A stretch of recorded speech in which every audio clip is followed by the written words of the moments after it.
Bem-vindo ao canal Educa Freitas, meu nome é o professor João Marcos e hoje aqui nós, como eu disse, falaremos um pouco sobre a origem da filosofia e sobre o primeiro filósofo e a primeira escola filosófica, né? Então, para começar a nossa aula aqui, a gente primeiro tem que se perguntar algumas coisas, né? Então, como é uma aula de filosofia, acho que a pergunta mais natural que todo começo, todo iniciante que nunca ouviu falar dessa matéria, né, vai se fazer é perguntar o que é filosofia, né? E para essa pergunta, galera, dá para ter várias respostas, certo? Só que nenhuma delas, como toda disciplina, inclusive na física, na biologia ou qualquer outra disciplina, vai ser suficiente para a gente entender de maneira cabal o que é essa disciplina. E eu posso dar aqui algumas respostas mais simplificadas para a gente ter uma noção, mas eu optei pela seguinte postura. Ao longo do curso, nós veremos vários filósofos, certo? E eles, com seu gabarito filosófico, com sua autoridade filosófica, certo? Tem muito mais, vamos falar assim, propriedade para explicar o que é a filosofia do que se eu der uma resposta. Vocês vão poder ver diversos pontos de vista, certo? Mas para a resposta não ficar vazia, para eu simplesmente não falar que não vou dar nenhuma resposta, eu vou dar duas características fundamentais da filosofia, certo?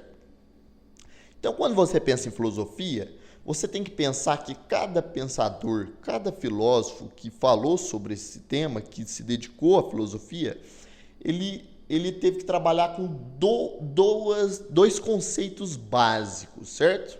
Duas características básicas que todo filósofo tem. Um é a racionalidade. Então, a filosofia é sempre racional. Ela não é um produto de misticismo, de tendências puramente arbitrárias ou até mesmo um produto de ficção, né? de criação artística. Então, ela é um conhecimento racional, certo? A gente até poderia questionar se é um conhecimento também, né? Porque existe outra vertente que vê a filosofia mais como modo de vida, mas por hora o que vocês têm que entender é que a filosofia tem que ter necessariamente racionalidade.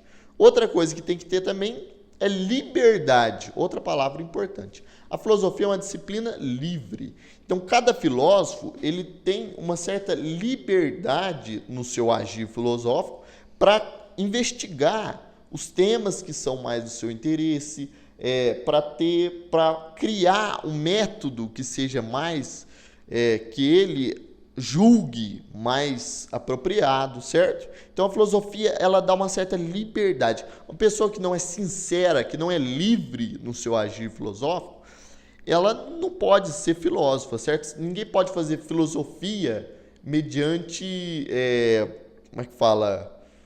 Um pedido, né? Fala assim, faça uma filosofia sim para mim. Não existe filosofia à demanda, certo? Então não, a demanda tem que vir da própria pessoa. Então, para a gente começar logo de maneira concreta, falar já de coisas mais tangíveis e não ficar só na teoria, só na introdução, vamos falar onde surgiu a filosofia, certo? A filosofia ela surge no que a gente chama hoje de Magna Grécia. O que é Magna Grécia, galera? Na antiguidade, a Grécia não era só uma nação unificada, onde todo mundo tinha o mesmo governante. Não. A Grécia era dividida em cidades-estado e essas cidades eram autônomas, certo? Cada cidade tinha a sua autonomia. É como se cada cidade fosse o seu próprio país, certo? Que tivesse a sua própria política, as suas próprias leis. Mas o que consideramos Grécia, né? Por que nós chamamos todas essas cidades de Grécia? Porque todas essas cidades tinham duas características em comum. Elas tinham a mesma língua e a mesma cultura, a mesma religião, né? O que a gente chama de helenismo, certo? Então, a Magna Grécia é o conjunto de territórios que os gregos conquistaram, inclusive fora do que hoje é a Grécia. Então, ao Oriente, né, Existem muitas cidades que foram colônias gregas. O que isso quer dizer? Isso quer dizer que a Grécia conquistou militarmente essas cidades e elas se tornaram rotas de comércio. E a filosofia, ela, num primeiro momento, não vai surgir na Grécia, Atenas, na Grécia, vamos falar assim, original. Ela vai surgir nas colônias, ela não surge então ela surge mais ao Oriente, certo? Vamos falar assim, ainda é um mundo ocidental, a gente pode falar, mas porque a cultura é grega, mas é ali no que a gente hoje compreende como Turquia, também muitos filósofos vão vir da Península Itálica, enfim, só para dar um contexto, certo? E aí, o primeiro filósofo, ele vai criar a primeira escola filosófica. O que é uma escola filosófica, galera? Hoje a gente tem uma noção de que escola, né, é uma instituição, um prédio, como vai ter profissionais ali, professores, pessoas que vão administrar tudo. Vai ter, às vezes, um fim financeiro, às vezes não. Mas lá na antiguidade, as coisas eram muito mais simples, certo? O que era uma escola filosófica? A escola filosófica era um mestre que tinha uma doutrina para ensinar, que ia ensinar alguns alunos, alguns pupilos, né, discípulos, e esses discípulos vão seguir o que ele fala, vão pensar sobre o que ele fala. Então, a escola filosófica, sempre quando eu falo assim, a escola tal, a escola jônica, a escola pitagórica ou a escola, qualquer outra escola filosófica, eu estou falando disso. Eu não estou falando de pessoas nem que necessariamente se conheceram. Inclusive, eu posso participar de uma mesma escola filosófica e o meu mestre já ter morrido há muito tempo. Por quê? Porque eu estou falando de uma filiação à doutrina, à investigação que eu estou fazendo, certo? Então, só para entender. Então, a escola filosófica geralmente era um mestre e seus discípulos ali, que às vezes se encontravam em qualquer lugar para discutir esses temas, às vezes com interesses financeiros, às vezes não, e a gente vai ver isso aqui, certo? Então, a primeira escola filosófica. Qual que é a primeira escola filosófica? Não, melhor, antes. Qual é o primeiro filósofo, certo? Então, o primeiro filósofo é Tales de Mileto. Então, quem foi Tales? Tales foi um grego lá da região de Mileto, que é ali perto do que a gente chama da Turquia, ali naquela região do Oriente ali. E ele nasceu, então, em 624 a.C. e morreu em mais ou menos 548 a.C. Ele também, uma curiosidade, ele é considerado um dos 7 sábios da Grécia, né? O que isso quer dizer? Os gregos valorizavam muito a sua cultura, a sua sabedoria, então tem 7 personalidades famosas, vamos falar assim, que os gregos consideravam os mais sábios da Grécia, e ele está entre esses 7, certo? Ele era um homem que estudou muito astronomia, ele previu eclipses, então ele tem muitas histórias a respeito de Tales, muito interessante. A gente não vai focar nelas aqui para não se estender, mas quem tiver interesse, é muito interessante pesquisar a vida de Tales e os feitos deles, são muito interessantes.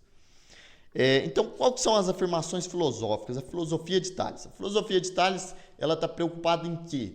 Ela está preocupada em descobrir o que é o universo, certo? Então, a primeira pergunta filosófica que a gente vai ter é essa. O que é o universo, né?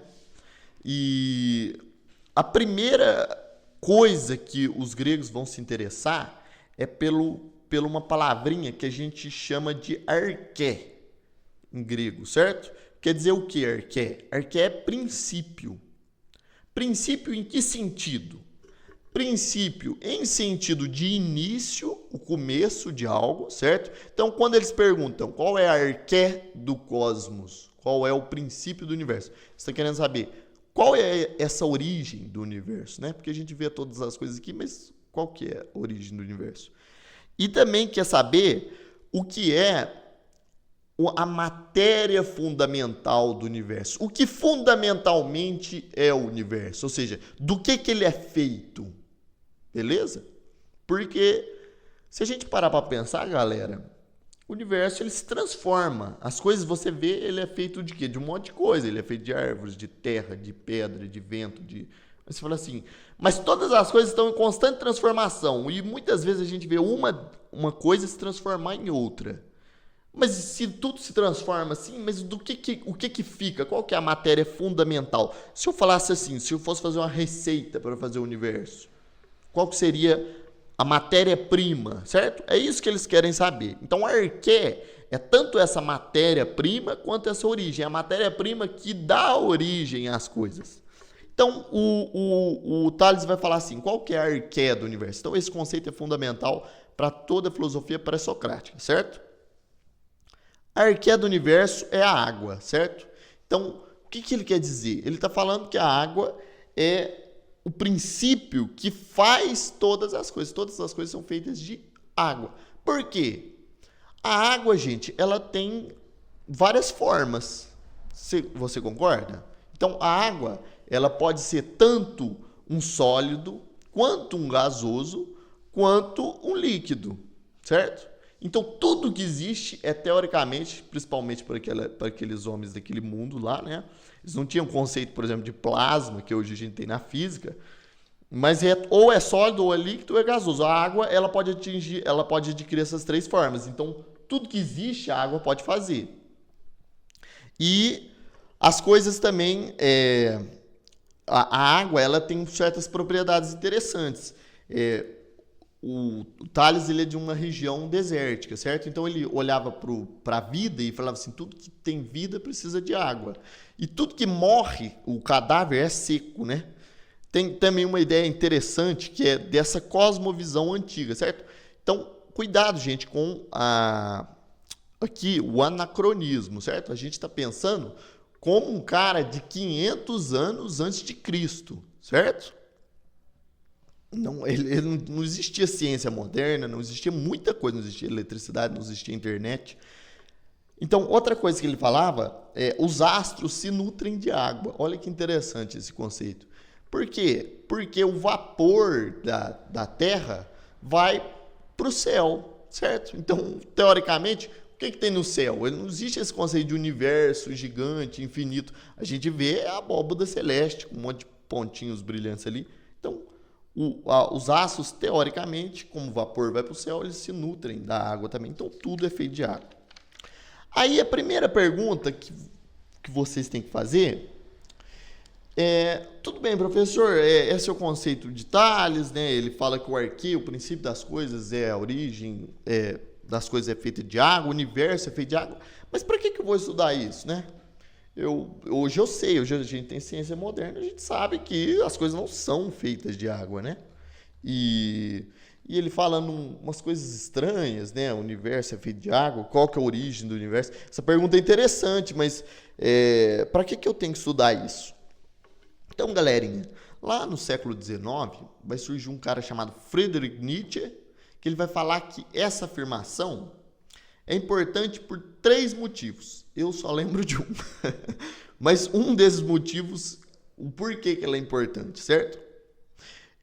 O Nietzsche vai falar que um dos motivos importantes de estudar o Tales de Mileto é porque, por mais que nós não aceitemos essa explicação primitiva sobre o que é o universo fundamentalmente, que ele é água ou não, a importância disso está no fato de que ele funda uma pergunta. Qual pergunta? Qual a origem de todas as coisas? E essa pergunta a gente faz até hoje. Então, a gente só pergunta isso porque Tales, lá no início, se perguntou. Qual que é a importância também? Um outro aspecto, acho, se não me engano, Nietzsche também fala sobre esse aspecto. Tales muda a explicação do seu tempo. A explicação do seu tempo era religiosa. Então ele passa a olhar para esse mundo e dar uma explicação natural. Ele não fala assim, o Deus tal fez isso, ou a deusa deu origem a isso. Não. E por quê? Não, confia em mim porque isso é um assunto sagrado. Porque na religião a gente tem que confiar e dar a explicação, ela é baseada na confiança e na fé, certo? O Tales vai ser o primeiro que vai usar a natureza para explicar a própria natureza. E qual conhecimento humano que nós fazemos isso até hoje? Qual conhecimento humano que esse princípio de usar a natureza para explicar a natureza é usado até hoje?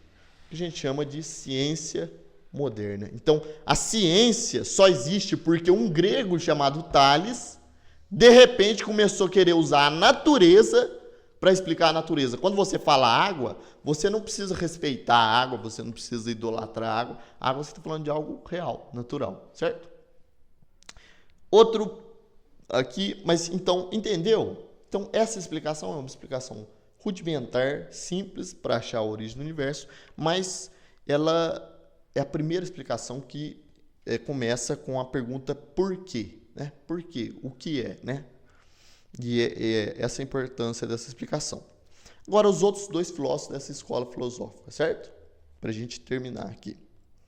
Então, como é uma escola filosófica, que nem eu disse, os outros filósofos, eles vão ouvir a explicação de Tales e se questionar. Será que é isso mesmo? Então, Tales deu uma explicação, certo? É a água. A origem de todas as coisas é a água. A água, ela tem forma que pode... Só que aí outros filósofos vão olhar para isso e querer dar uma explicação racional também, certo? E vão analisar essa explicação.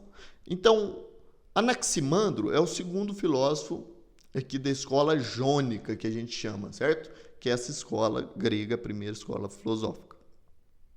Anaximandro vai olhar para a explicação de Tales e vai falar assim, tem um problema aí, Tales. Se a água é a origem de todas as coisas, então por que ainda existe água? Por que existe água? Se ela originou as coisas, certo? Por que a gente ainda tem isso, esse elemento no universo ainda? A gente vê água, a gente bebe, certo? E por que ela parece estar em contradição com outros elementos, como, por exemplo, o fogo, como, por exemplo, certo? Então, Tales fala assim, o Anaximandro vai falar assim, que é um discípulo de Tales, certo? Só para contextualizar aqui, nasceu em 611 e morreu em 547 a.C. E também conheceu Tales, porque também é de Mileto. Todos esses filósofos que eu vou falar aqui são de Mileto. O Anaximandro, ele vai olhar para essa explicação do Tales e falar assim, não é a água que deu origem ao universo. Nenhum elemento natural que existe pode ter dado origem ao universo. Por quê? Porque se algum elemento deu origem ao universo, olha que explicação sagaz, ele não existe mais. Se existe algum elemento que deu origem ao universo, ele não existe mais, porque ele se transformou no próprio universo. Então, qual é esse elemento, certo? Então, o que ele fala que dá origem ao universo é o que a gente chama em grego de aperon, e que a gente traduz por infinito, muitas vezes. O infinito deu origem ao universo.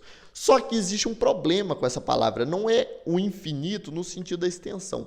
É mais o indeterminado. O que é indeterminado? Aquilo que não é ainda alguma coisa específica.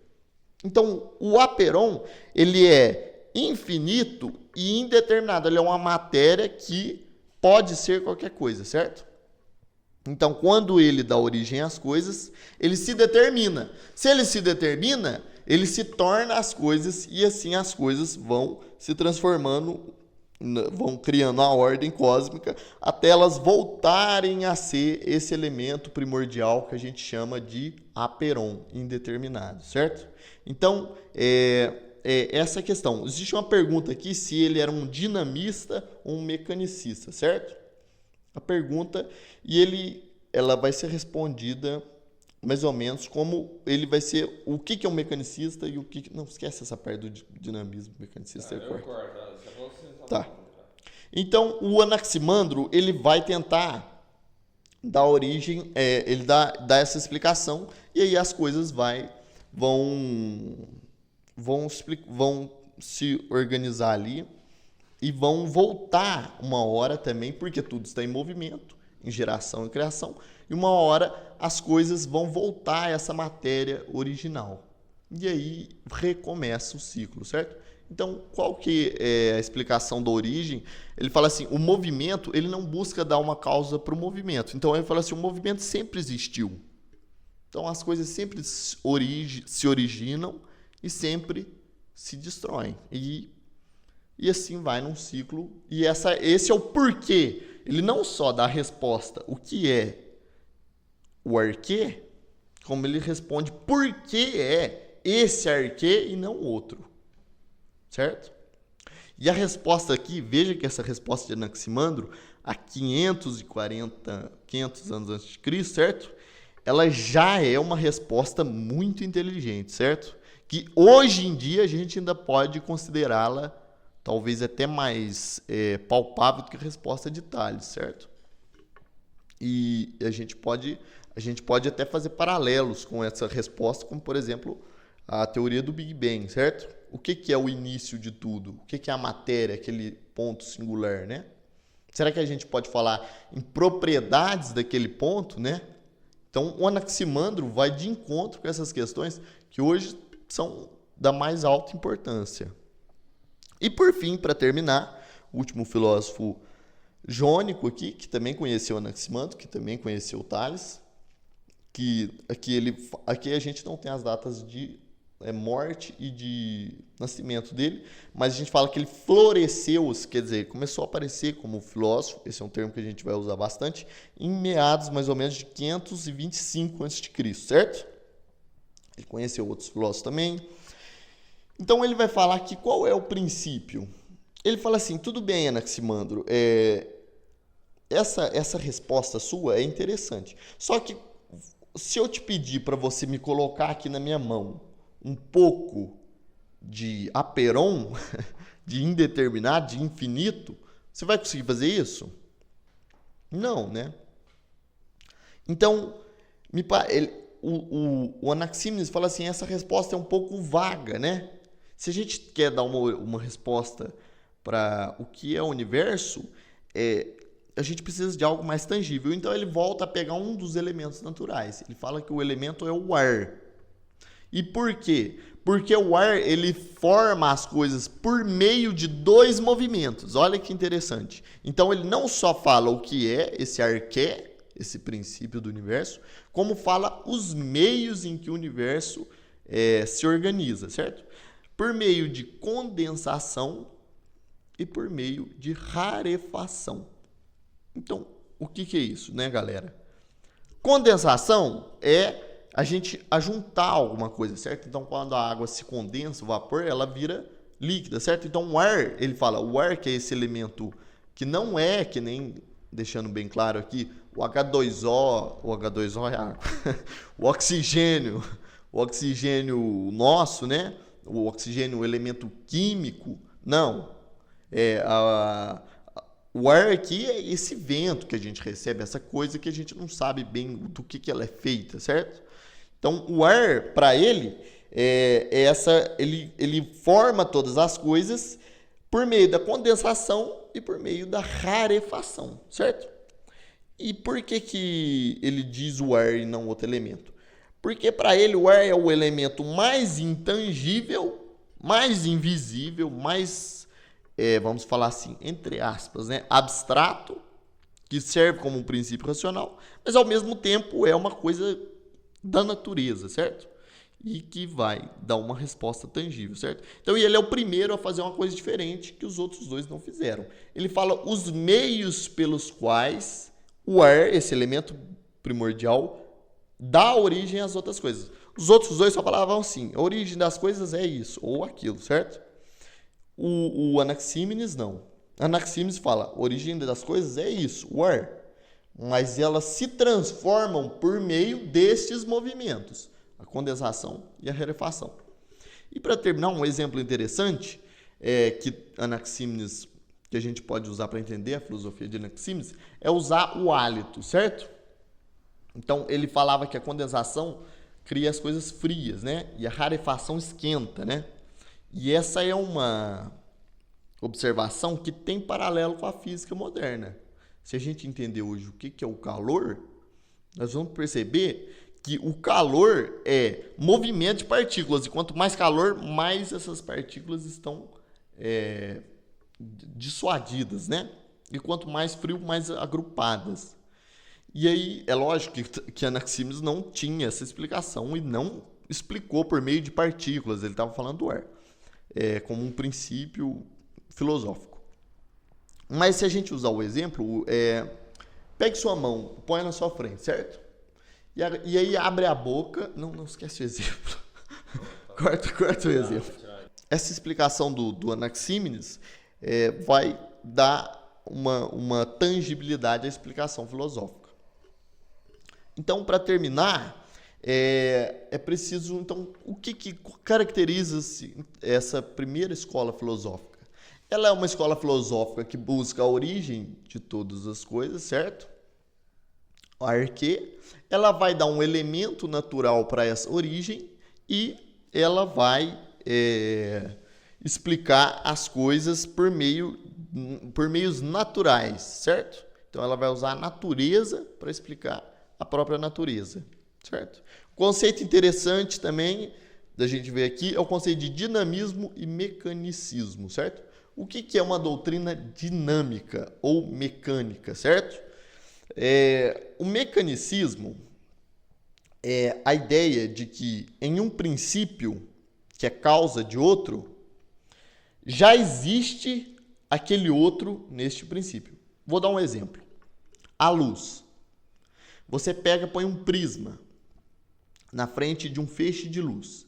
Essa luz se transforma em um arco-íris do outro lado. A explicação mecanicista para esse fenômeno é a seguinte. Já existe na luz do Sol ali, que antes de passar o prisma, todas as cores que saíram do prisma. A única coisa que aconteceu é que o prisma filtrou e separou essas luzes em espectros separados, certo? A explicação dinâmica não é essa. A explicação dinâmica é que a luz passa pelo prisma e se transforma e se torna o arco-íris. Então, não existia o arco-íris na luz do Sol, antes de passar pelo prisma.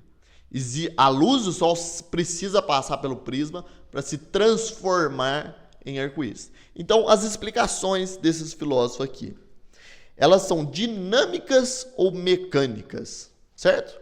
Então, o Anaximandro, quando ele fala lá sobre o indeterminado, ele está falando que já existe no indeterminado todas as coisas que o universo tem e ele só separa essas coisas nos elementos, na ordem das coisas, certo? Ou ele necessariamente se torna essas coisas, certo? A opinião de Bergson é que o Anaximandro ele vai ter uma explicação dinâmica da realidade. De todos esses filósofos, certo? Desde Tales até Anaxímenes, vão ter uma explicação dinâmica da realidade. Enquanto o único filósofo que vai ter uma explicação mais mecânica, e mesmo assim não é totalmente mecânica, é o Anaxímenes, certo? Porque ele dá uma explicação de quais movimentos tornam as coisas como elas são. Há o movimento de condensação e de rarefação, percebe? Então eu tenho um elemento principal, que é o ar, e aí esse elemento se condensa, ele se torna uma coisa, ele se rarefaz, ele se torna outra. Então essa é uma explicação que mescla e começa a ter um proto-mecanicismo. Mas o mecanicismo só vai aparecer mesmo mais para frente, galera. Então é isso, essa é a primeira explicação, a primeira escola filosófica e os primeiros filósofos, certo? A nossa aula de hoje, a primeira aula falando sobre a origem da filosofia, sobre os primeiros filósofos. Eu quis passar algo mais concreto, certo? Para a gente falar e não ficar só naquela eterna introdução, explicando o que é filosofia, questões metodológicas, por enquanto. Então, galera, essa foi a nossa aula de filosofia. Se você que gostou daqui, deixa o like, se inscreva no canal, deixa aqui suas dúvidas que eu vou ler, certo? E aí, deixe suas sugestões de temas, certo? A gente vai continuar aqui. Próxima aula vamos falar dos pitagóricos, para a gente ter um pouco mais de continuidade aqui. E se você gostou, deixa seu like, se inscreva e deixa sua dúvida aqui que eu vou ler e nós vamos progredir com o nosso canal aqui, certo? Até a próxima aula, galera!